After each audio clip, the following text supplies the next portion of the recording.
Hare Krishna. So we're just been to visit a very wonderful devotee, friend, spiritual enthusiast, lover of the Bhagavatam, our friend Bhakti Kenneth. Hello, Kenneth. Hello, Kenneth. Ken. I don't know why I said that. Hello, Kenneth. Prabhu, if you're watching, this one's out, going out to you, Prabhu. We just spent, almost 2 hours with you. Yeah. And every moment was discussion around the Bhagavatam, the glories of the Bhagavatam, and questions. Oh, it was just so wonderful. We're so happy to spend time with you. Thank you. And here we are in King's Cross, Cold Drop Yards. It's a blast of the past, they think. Yeah. So we're going to do a quick reading because we got a train to catch. And it's very busy here. So, we're going to get stuck right in. Where are we reading from? Canto 4, Chapter 2, Text 1. Daksha curses Lord Shiva. Ooh, exciting. We're really getting stuck in now. Chapter 2 of the 4th canto. And this one's for you, Kenneth Prabhu. Om Namo Bhagavate Vasudevaya. Om Namo Bhagavate Vasudevaya. Om Namo Bhagavate Vasudevaya. Canto 4, Chapter 2, Text 1. The Guru inquired, why was Daksha envious of Lord Shiva, the best among the angels? Why did he neglect his daughter? I've got an Shiva, by the way, so I might start sneezing. Purports. In the second chapter of the 4th canto, the cause of the dissension between Lord Shiva and Daksha, which was due to a great sacrifice arranged by Daksha for the pacification of the entire universe, is explained. Lord Shiva is described here as the best of the gentle because he is not envious of anyone. He is equal to all and all other good qualities are present in his personality. The word Shiva means all auspicious. No one can be an enemy of Lord Shiva's, for he is so peaceful and renowned. He does not even construct a house for him. The world, the personality of Lord Shiva symbolizes the best of gentleness. Then why was that his beloved daughter such a great personality?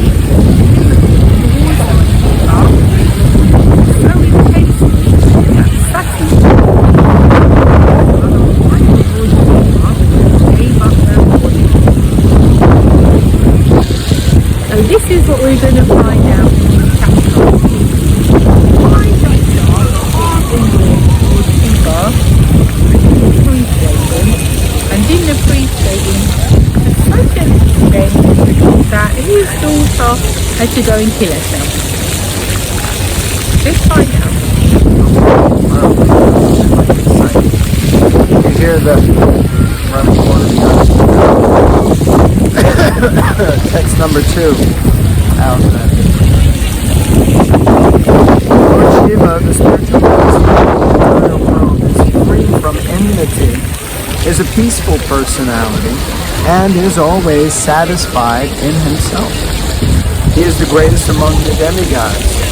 How is it possible that could be an enemy with such an auspicious personality? Lord Shiva is described here as Chara Guru, the spiritual master of all animate and inanimate objects. He is sometimes known as Bhutanga, the worship of the deity of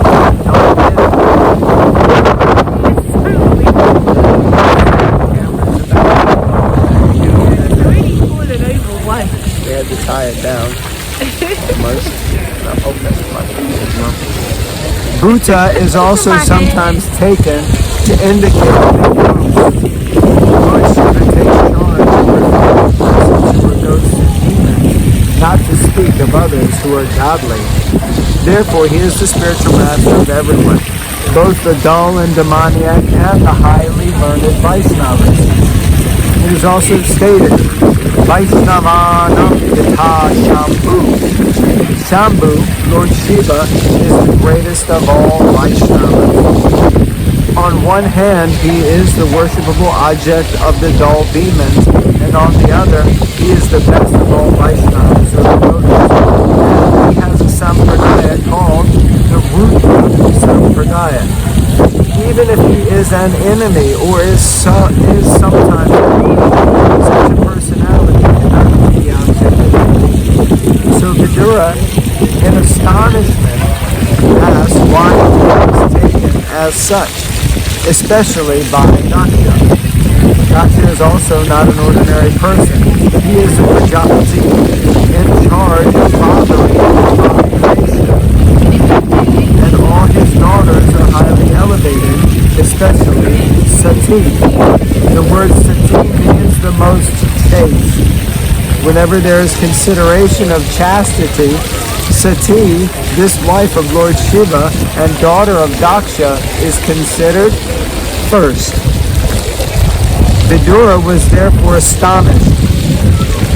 Daksha is such a great man, he thought, and is the father of Sati, and Lord Shiva is the spiritual master of everyone. How then could there possibly be so much enmity between them that Sati, the most chaste goddess, could give up her body because of their quarrel?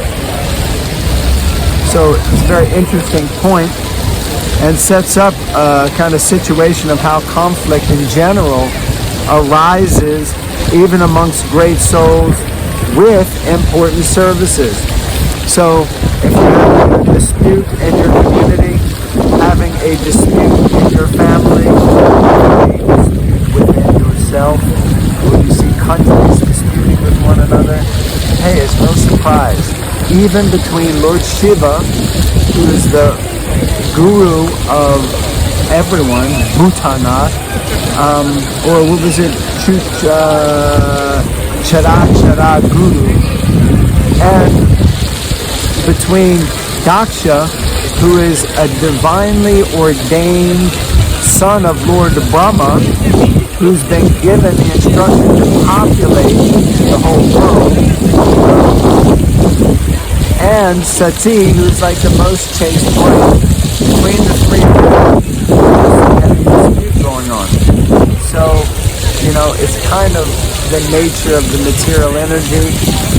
This is in a different age, but to speak of, we're now living in Kali Yuga, which is, characterized by moral hypocrisy. So, the fact that people argue and fight is not a surprise.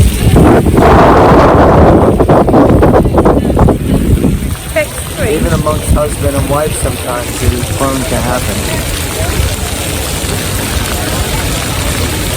Text 3. My dear Master, to part with one's life is very difficult. Would you kindly explain to me how such a son-in-law and father-in-law could fall so bitterly that the great goddess Sati could give up her life? Text 4. The sage Maitreya said, in a former time, the leaders of universal creation sacrificed, and with all the great sages, philosophers, demigods, pioneers,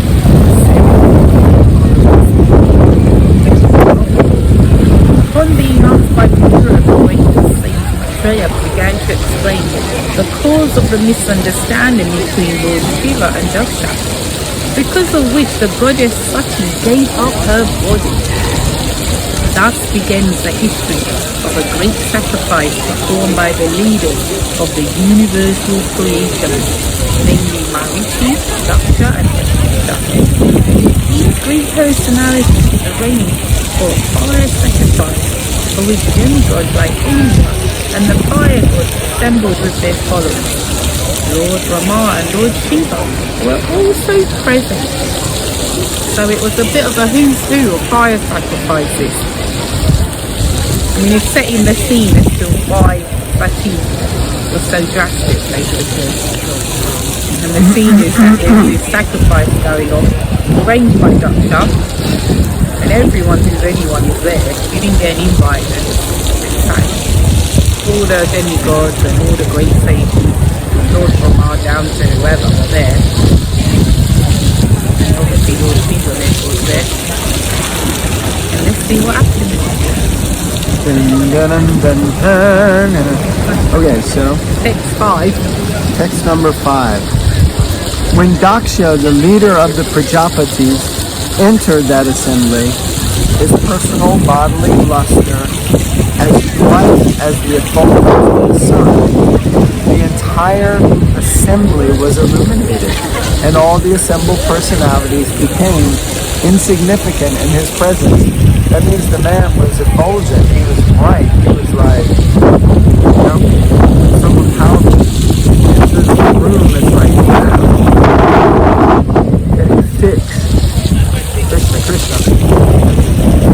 Influenced by his personal bodily luster, all the fire gods and other participants in that great assembly, with the exception of Lord Brahma and Lord Shiva, gave up their own sitting places and stood in respect for Daksha. So, everybody stood up when it says gave up their sitting places. It's like when you stand up out of respect. And it's an important point that everyone acts the same. It's an important point that not everyone is to be treated or acts the same. Seniors in this situation were not obliged to stand when everyone else was, and this is considered proper etiquette. In the modern day, we have a tendency that everyone's equal, and in that way it is true on the spiritual platform, but it's not that everyone is actually equal. And in a business, someone may be the boss. It doesn't mean they have the right to treat you with disrespect, but if you're just, if you have certain posts or position, then it's an etiquette to act in a certain way, It's like, and if etiquette isn't followed, then, it just becomes chaos, actually. And that's because people are envious and people just want to be able to act however they want to act. But in general, there's a certain, etiquette. You treat your parents with respect, children, when they say you focus on them,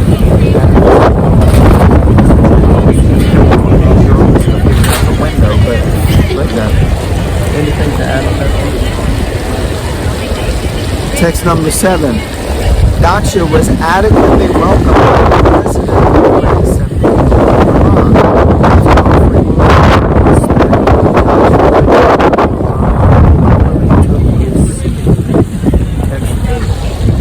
Before taking his seat, however, Daksha was very much offended to see Lord Shiva sitting and not showing him any respect. At that time, Daksha became great. And his eyes began to see very strongly against Shiva. So Daksha was offended as Shiva kind of dealt two different roles. One is that he was a superior role, the guru of everyone, but he was also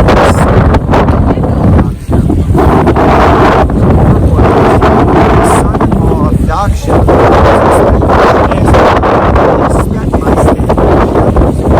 But because Lord Brahma and Lord Shiva are the principal demigods, their positions are greater than Daksha's. Daksha, however, could not tolerate this, and he took it as an insult by his son-in-law. Previously, also, he was not very much satisfied, for Shiva looked very poor and was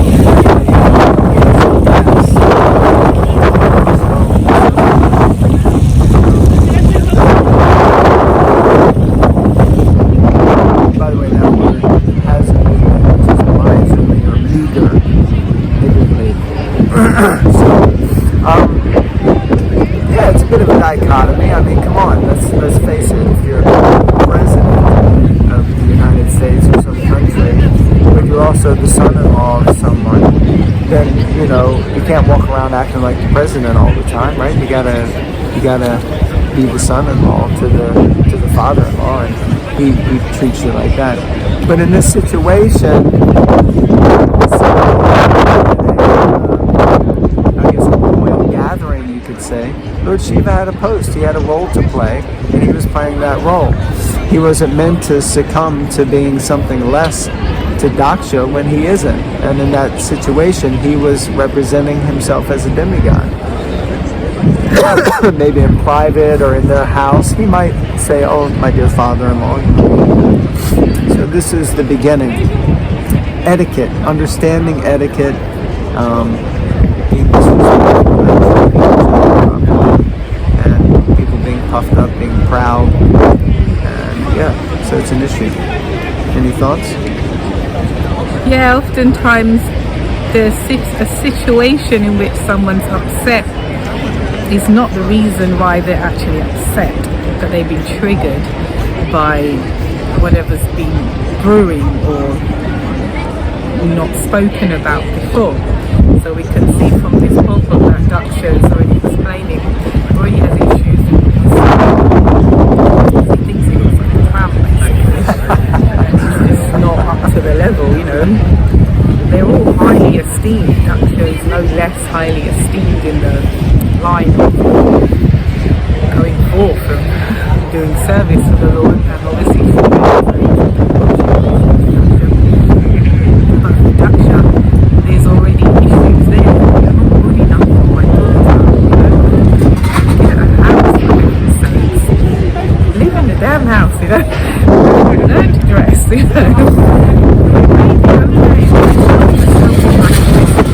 and lose your crown on demons and problems and that. He made you proud.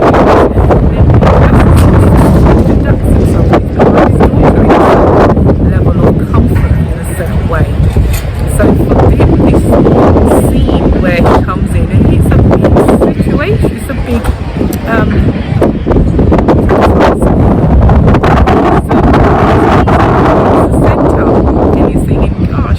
son-in-law just one day of the year, just represent me properly. For him, this is occurring.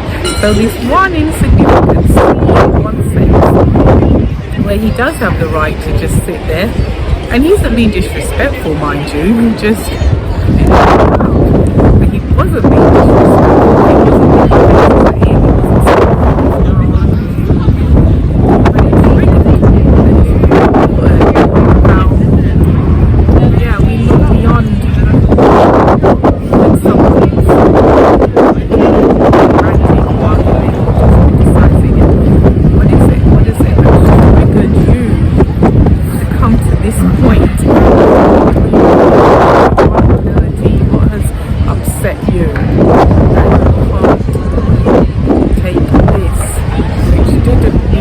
where it goes.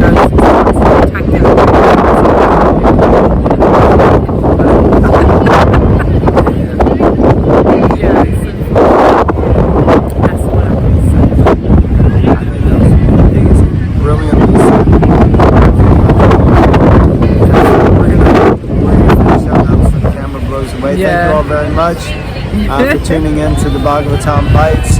Keep coming back again and again. Make sure you read the Bhagavatam set, start reading, and be inspired just like